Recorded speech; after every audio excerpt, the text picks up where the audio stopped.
ጤና ይስጥልኝ እንደምን ቆያችሁ የተከበራችሁ የቪኤንኤን ዓለም አቀፍ ዜና ትንተና ተከታታዮች። ባለፉት ጥቂት ሰዓታት ውስጥ በዓለም ፖለቲካና በቀጠናችን ሁኔታዎች ላይ ሰፊ ትኩረት ያገኙ 5 አንኳር ጉዳዮችን ይዘንላችሁ ቀርበናል። በዛሬው ጥንቅራችን አሜሪካ በሆርሙዝ ወሽመጥ አካባቢ ሁለተኛ የመከላከያ አድማ መፈጸሟንና ይህንን ተከትሎ ኢራን ደግሞ በምላሹ በአሜሪካ ወታደራዊ ጣቢያዎች ላይ ጥቃት መሰንዘሯን እንዲሁም ትራምፕ ኢራን ሰራዊቷ ተደምስሶ በጭስ ላይ ትደራደራለች ያሉትን አስደንጋጭ ንግግርና ዲፕሎማሲያዊ ድርድሩ ወዴት እየሄደ እንዳለ በመጀመሪያ በጥልቀት እንመለከታለን።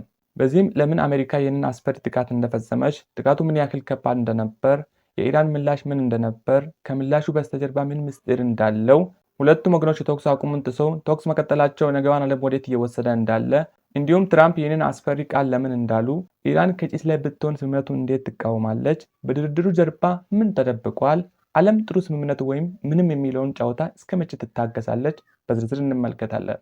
በመቀጠል የእስራኤል መንግስት የተኩስ አቁሙን የጣሰ ጢሮስን ጨምሮ 51 የደቡብ ሊባኖስ ከተሞች ይዞታቸውን እንዲለቁ ካዘዘ በኋላ ቡርጅ ሽማሌ 16 ሲቪሎች ህይወታቸውን ያጡበትን ሁኔታ እንመለከታለን። በዚህም ለምን እስራኤል ይህንን አደረገች? ከ51 ከተሞች ከ2 ሚሊዮን ህዝብ በላይ ተፈናቅሎ ወዴት ይሄዳል? የተኩስ አቁሙ ትርጉሙ ምን ሆነ? ኔታንያሁ በዚህ ጀርባ ምን ኢላማ አላቸው? ቀጥለን እንመለከታለን። እንዲሁም የጋዛ ህዝብ የኢድ በዓልን ለማክበር ሲዘጋጅ በደረሰበት አስፈሪ ጥቃት የደረሰውን መራር ሲቆቃ እንዳስሳለን። በዚህም የበዓሉ ሌሊት ለምን ወደ ሐዘን ተለወጠ? ዓለም አቀፍ ማህበረሰብ በዚህ ዙሪያ ለምን ዝምታን መረጠ? ይህ ሰብአዊ ቀውስ መቼ ያበቃል? በዝርዝር እንዳስሰዋለን።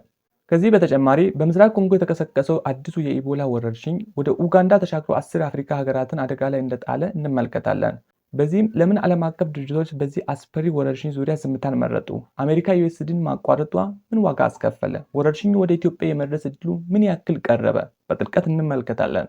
በመጨረሻም ኢትዮጵያ ታሪካዊ ሀገራዊ ምርጫ ለማካሄድ ያደረገችውን ዝግጅትና የህወሓት ቡድን ወጣቶችን በግዴታ ለጦርነት በማሳተፉ ስምሪት ፓርቲ ያሰማውን ኃይለኛ ተቃውሞ እንመለከታለን። በዚህም ምርጫው ሰላማዊ ይሆናል ወይ? የህወሓት እርምጃ ምርጫውን ያውካል ወይ? የአፍሪካ ህብረት ታዛቢዎች ከኢትዮጵያ ምን ይጠብቃሉ? ኢትዮጵያ ወዴት እየሄደች ነው? አንድ በአንድ የምንፈትሸው ይሆናል። መረጃዎችን የማቀርብላችሁ እኔ ምናሴ ነኝ። ፈጣን ገለልተኛና ታማኝ ዓለም አቀፍ ዜናዎችን የምናቀርብበት ቪኤንኤን የዩቲዩብ ቻናላችን ነው። አዳዲስ የዜናዎች ትንተናዎችን በሰዓታት ልዩነት ለማግኘት ሳብስክራይብ በማድረግ ቤተሰብ ይሁኑ። ከተለያዩ ከታመኑ ምንጮች ያገኘናቸውን መረጃዎችን በጥንቃቄ በማመዛዘን እውነተኛውን ዘገባ ብቻ ይዘንላችሁ ቀርበናል። እስከ መጨረሻው አብራችሁ እንድትቆዩ የአክብሮት ግብዣችን ነው። ወደ መጀመሪያው አቤት ጉዳያችን ስንመጣ አሜሪካ በሆርሙዝ ወሽመጥ አካባቢ ሁለተኛ የመከላከያ አድማ ፈጸመች። ኢራን ደግሞ በምላሹ የመጀመሪያ ቀጥተኛ የአሜሪካ ወታደራዊ ጣቢያ ላይ ጥቃት ሰነዘረች። ከዚህ ጋር በተያያዘ ትራምፕ ኢራን ሰራዊቷ ተደምስሶ በጭስ ላይ ትደራደራለች አሉ። ድርድሩ ግን ወደ አዝቅት እየተንሸራተተ ይመስላል። ታዲያ ይህ ሁሉ ለምን ሆነ? ወደ ዝርዝሩ ስንሄድ መጀመሪያ አንድ ነገር ግልጽ ላድርግላችሁ። ሆርሙዝ ወሽመጥ ምንድን ነው? ለምን ዓለም ሁሉ ስለዚህ ቦታ ያወራል? ሆርሙዝ ወሽመጥ ከዓለም ጠቅላላ የነዳጅ ዘይት ትራፊክ 20 በመቶ ያክል የሚተላለፍበት ጠባብ የባህር መተላለፊያ ሲሆን ኢራንና ኦማን ድንበር የሚከፋፈሉበት ይህ ጠባብ ቦታ ሲዘጋ ዓለም ትናወጣለች። የነዳጅና የምግብ ዋጋ ይንራል። ዓለም አቀፍ ምጣኔ ሀብቱ ይናወጣል። ስለዚህ ይህ ቦታ ለዓለም ፖለቲካ ምን ያክል ወሳኝ እንደሆነ የማይካድ ሀቅ ነው። ታዲያ ይሄ ሁሉ ሲሆን ኢራን ምን አደረገች? ኢራን ጦርነቱ ከጀመረ ጊዜ ጀምሮ ሆርሙዝ ወሽመጥን ለመቆጣጠር ወሰነች። ፋርስ ባህረ ሰላጤ ሀገሮች ባለስልጣን የተሰኘ አዲስ አካል አቋቋመች። ይህ አካል ምን ይሰራል? በሆርሙዝ ወሽመጥ ላይ ሊያልፍ የሚችል ማንኛውም መርከብ ፍቃድ ማግኘት አለበት፣ ክፍያ ማድረግ አለበት፣ ሸቀጡን ሪፖርት ማድረግ አለበት፣ ከምን ሀገር ወጥቶ ወዴት እንደሚሄድ ሁሉ ማሳወቅ አለበት ትላለች ኢራን። ይሄ ዓለም አቀፍ የባህር ላይ ህግ ሙሉ በሙሉ የሚጥስ ሲሆን ስለዚህም አሜሪካ ይሄ በፍጹም አይሆንም ብላ ተነሳች። ይሄ እንዳለ ሆኖ አሁናዊ ሁኔታውን እንመልከት። አሜሪካ ምን አደረገች? ዩኤስ ሲትኮም ማለትም የአሜሪካ ወታደራዊ ማዕከላዊ አዛዥ ይፋ ባደረገው መግለጫ ከጥቂት ቀናት በፊት አሜሪካ 4 የኢራን ድሮኖችን ከባህር ላይ ካወደመች በኋላ 5ኛውን ድሮን ለማንሳት ዝግጁ ሆኖ ወደ ነበረው ቦታ ዘልቆ ሄዶ የምድር ቁጥጥር ጣቢያውን ጦሩ አወደመው። ይህ ሁሉ የሆነው ወዲያውኑ ባልተጠበቀ ፍጥነት ሲሆን አሜሪካ ይህ ሰፈሩን ለመከላከል የወሰነው እርምጃ ነው በማለት አስተባብላለች። አልፎ ተርፎ የተኩስ አቁሙን ጠብቀናል ብለዋል። ኢራን ግን ይህን ሙሉ ለሙሉ ውድቅ አድርጋለች። ይህ ቀጥተኛ የተኩስ አቁም ጥሰት ነው፣ ምላሽ ሳይኖረው አይቀርም አለች። ታዲያ ኢራን ምላሽ ምን ነበር? ምስጢሩስ ምንድን ነው? እንመልከታለን። ኢራን ምላሽ ለመስጠት ብዙም አልቆየችም። ኢራን አብዮታዊ ዘብ ማለት IRGC ይፋ ባደረገው መግለጫ ጥቃቱ ከተፈጸመበት የአሜሪካ አየር ጣቢያ ላይ ሚሳይሎቹን ሰዱ። ይህ የሁለቱ ሀገሮች ጦርነት ከጀመረ ጊዜ ጀምሮ ኢራን ለመጀመሪያ ጊዜ የአሜሪካ ወታደራዊ ጣቢያ ላይ ቀጥተኛ ጥቃት የሰነዘረችበት አጋጣሚ ሲሆን ይሄ ምን ያህል የጦርነቱ ወሳኝ ምዕራፍ እንደሆነ ግልጽ ነው። ከዚህ በፊት ኢራን ዙሪያውን ባሉ ሀገሮች ጣቢያዎች ላይ ልታጠቃ ችላ ነበር። ነገር ግን ቀጥተኛ ይፋዊ ሆን ብሎ በአሜሪካ ጣቢያ ላይ ጥቃት ይሄ አዲስ ምዕራፍ ነው። ኢራን ጎረቤቶቿ ላይ ጉዳት አላደርስም ብትልም ኩዌት ግን ሚሳኤልና ድሮን ጥቃት ደርሶብናል ብላ አስታውቃለች። ይህ ያሳየው ምንድን ነው? ጥቃቱ ኢላማ ስተው ወደ ኩዌት ሊሆን ይችላል ወይም ሆን ብሎ ስጋቱን ለጎረቤት ሀገሮች ሊያሳዩ ተፈልገው ሊሆን ይችላል ተብሎ ይታሰባል። ይሄ ሁሉ እያለ የሚገርመው ነገር ሁለቱም ወገኖች የተኩስ አቁሙ ቀጥሏል ሲሉ ይናገራሉ። ዓለም ሲሰማ ግን ይደነቃል። ጦርነቱ ይካሄዳል፣ ህዝቡ ሲሞትና ጣቢያዎች ሲወድሙ ተኩስ አቁሙ አለ ማለት ምን ማለት ነው? ይሄ ጥያቄ ዓለምን እያስታዘበ ይገኛል። ትራምፕ ኢራን ሰራዊቷ ተደምስሶ በጭስ ላይ ትደራደራለች ያሉት ለምን ነበር? ትራምፕ ይህንን ያሉት ሰሞኑን ባደረጉት ካቢኔ ስብሰባ ላይ ሲሆን ስብሰባው ካምፕ ዴቪድ ላይ ሊካሄድ ሲዘጋጅ የአየር ሁኔታ ችግር ጣለ ተብሎ ወደ ዋይት ሃውስ ተቀየረ። ትራምፕ ስብሰባው ላይ ኢራን ባህር ኃይሏ ሞቷል፣ አየር ኃይሏ ሞቷል፣ ሁሉም ሞቷል፣ ድርድር የሚያደርጉት ጭስ ላይ ቆመ ነው አሉ። ይሄ ምን ማለት ነው? ቀጣዩ ወታደራዊ እርምጃ ሊቀጥል ይችላል ማለት ይመስላል። ትራምፕ ይህንን ሲሉ እስከሌሎቻቸው ምን ይላሉ? ዩናይትድ ስቴትስ ከጦርነቱ ጀምሮ 109 የኢራን መርከቦቹ አቁሞ $20 ቢሊዮን የኢኮኖሚ ጉዳት አድርሻለሁ ትላለች። ኢራን ደግሞ 250 የዋጋ ንረት ዋጋ አልባ ምንዛሬ ፈርሶ እንዲቀር ምጣኔ ሀብት ጋር እንዲጠጋ ስትል ከ88 ቀናት በላይ ኢንተርኔት ያላገኙ ዜጎቻቸው ዛሬ ቀስ በቀስ ኢንተርኔት ሊያገኙ ነው ይባላል። ይህ ምን ያሳያል? ኢራን ምጣኔ ሀብቷ ልትቋቋመው ስለማትችል ቀስ በቀስ ስምምነቱን ፈልጋ ልትሆን ትችላለች። ነገር ግን ኢራን ከጭስ ላይ ብትሆን ለምን ስምምነቱን ትቃወማለች? ይህ ጥያቄ ወሳኝ ነው። ኢራን ስምምነቱን ሙሉ ለሙሉ አትቃወምም። ኢራን ስምምነቱን እፈልጋለሁ ትላለች። ነገር ግን ምን አይነት ስምምነት? ኢራን 3 ዋና ዋና ጥያቄዎች አሏት። አንደኛ $24 ቢሊዮን የሚያክሉ የቀዘቀዙ ሀብቶች ወዲያውኑ ይፈቱ። ሁለተኛ ሆርሙዝ ወሽመጥ ላይ ቁጥጥሯ ይቀጥላል። ሶስተኛ ሊባኖስ ማንኛውም ስምምነት ውስጥ ትካተት። አሜሪካ ደግሞ አቧራ ሳታስረክቢ ዶላር አሸምችም ትላለች። ሆርሙዝ ወሽመጥ ሙሉ ለሙሉ ዓለም አቀፍ ነፃ ሆኖ ይቆይ ትላለች። የኒውክሌር ፕሮግራሙ ሙሉ ለሙሉ ይቁም ትላለች። ሁለቱ ወገኖች በእነዚህ ጉዳዮች ላይ ከተቃርኖ ሳይወጡ ዶሃ ውስጥ ድርድሩ ቀጥሏል። ዓለም ጥሩ ስምምነት ወይም ምንም የሚለውን ጨዋታ እስከ መቼ ትታገሳለች? ዓለም ሰልችቷታል። ዓለም አቀፍ ሸቀጦች ንረዋል። ህንድ ትልቅ ነዳጅ ዘይት አስመጪ ሀገር ናት። ያቺ ሀገር ከፍተኛ ጉዳት ደርሶባታል። ጃፓን፣ ደቡብ ኮሪያ፣ ቻይና እና ሀገራችን ኢትዮጵያን ጨምሮ ሁሉም ሀገሮች ከሆርሙዝ ነዳጅ ይወስዳሉ። ስለዚህ ይህ ሲዘጋ ዓለም ሁሉ ዋጋ ይከፍላል። አሜሪካ ግን ችኩል ስምምነት አይፈጸምም፣ ጥሩ ስምምነት ወይም ምንም ትላለች። ትራምፕ ሚድተርም ምርጫ አያሳስበኝ የሚሉም ተንታኞች ይስቃሉ። ምክንያቱም ነዳጅ ዋጋ ሲንር አሜሪካዊ ዜጋ ሲሰቃይ ምርጫ ያሳስባቸዋልና። ቀጣዮቹ ቀናት ወሳኝ ናቸው። ዶሃ ድርድሩ ቀጥሏል። ዓለም መልካም ውጤትን ይጠባበቃል። ወደ ሁለተኛው አበይት ጉዳያችን ስንሸጋገር እስራኤል የተኩስ አቁሙን የጣሰች ጢሮስን ጨምሮ 51 የደቡብ ሊባኖስ ከተሞችን ይዞታዎችን እንዲለቁ አዘዘች።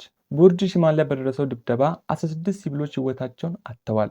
ለምን እስራኤል ይህንን አደረገች? 2 ሚሊዮን ህዝብ ተፈናቅሎ ወዴት ይሄዳል? የተኩስ አቁሙ ትርጉሙ ምንድን ነው? ኔታንያሁ በዚህ ጀርባ ምን ኢላማ አላቸው?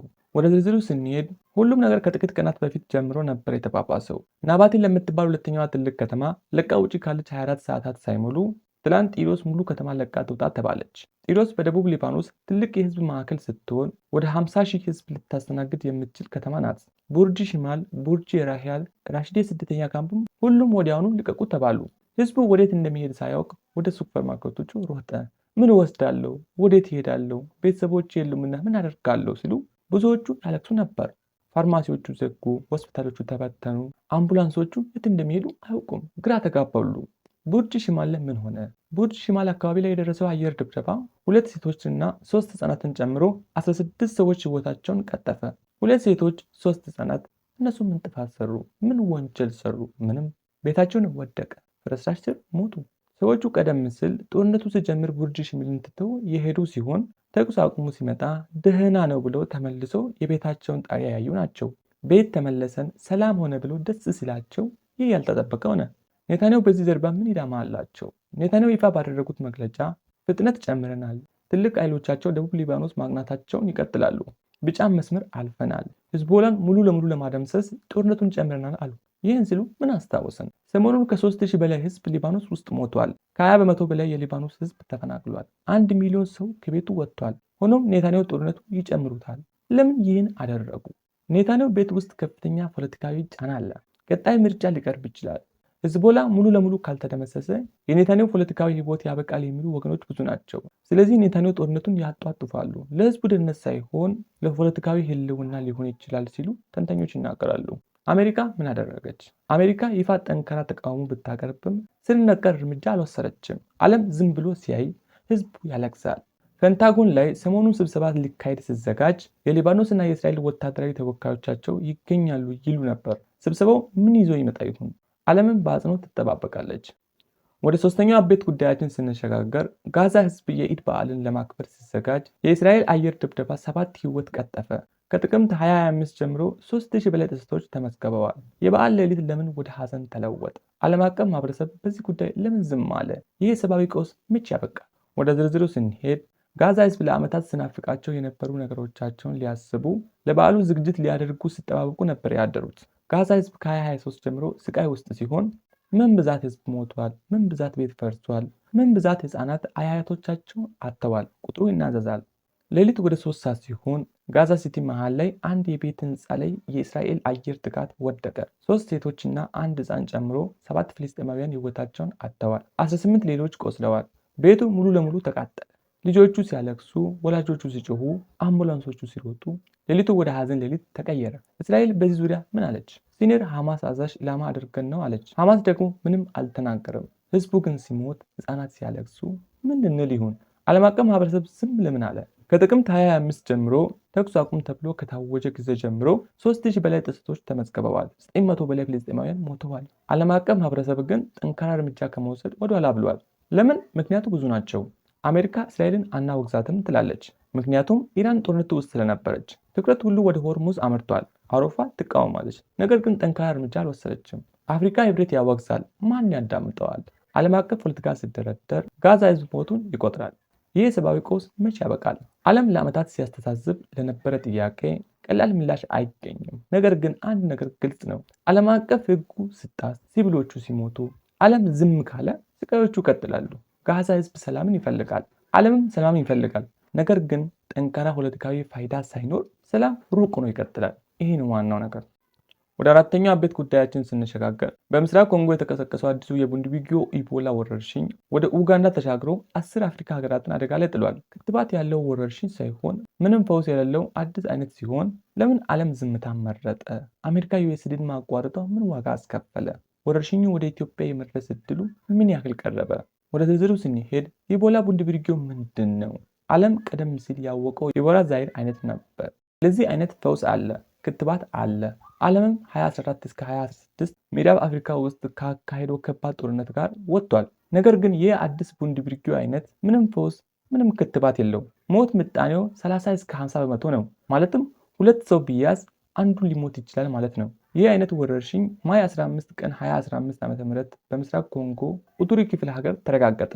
ከዛ ጀምሮ 3 ወራት ሳይሞሉ ኡጋንዳ 3 ቤት ውስጥ የተያያዙ ኢቦላ ታማሚ አቀረበ። 200 በላይ ሰዎች ሞተዋል። 900 በላይ ተጠርጣሪዎች ተመዝግበዋል። ጤና ሰራተኞች ደግሞ ሸሽተዋል። ምክንያቱም ቀደም ሲል ህዝቡ የኢቦላ ሕክምና ማዕከላትን አቃጥሎ ስለነበረ ነው። ሰዎቹ ኢቦላ ሐሰት ነው ይላሉ። 3ቱ ውስጥ አንዱ ሰው ኢቦላ የለም ብሎ ያምናል ይባላል። ይህ ሲሆን ወረርሽኙ የመስፋፋት እድሉ ምን ያህል ቀላል ሊሆን ይችላል የሚለው አስጊ ነው።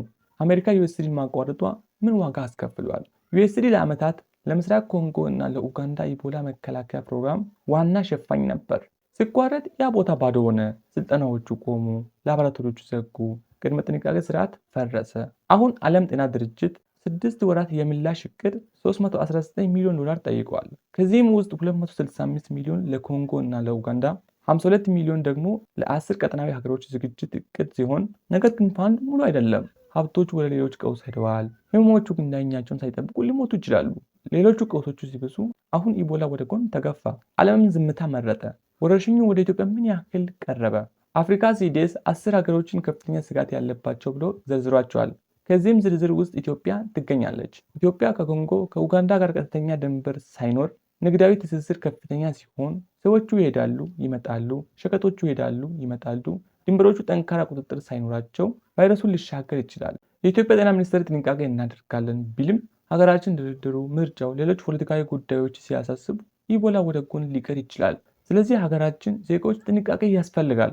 ድንበሮቹ ጥብቅ ቁጥጥር ሊደረግ ይገባል። ከጎረቤት ሀገሮች ጋር መረጃ ሊለዋወጡ ይገባል። ቫይረሱ ሰውን አይጠይቅምና አፋጣኝ እርምጃ ያስፈልገዋል።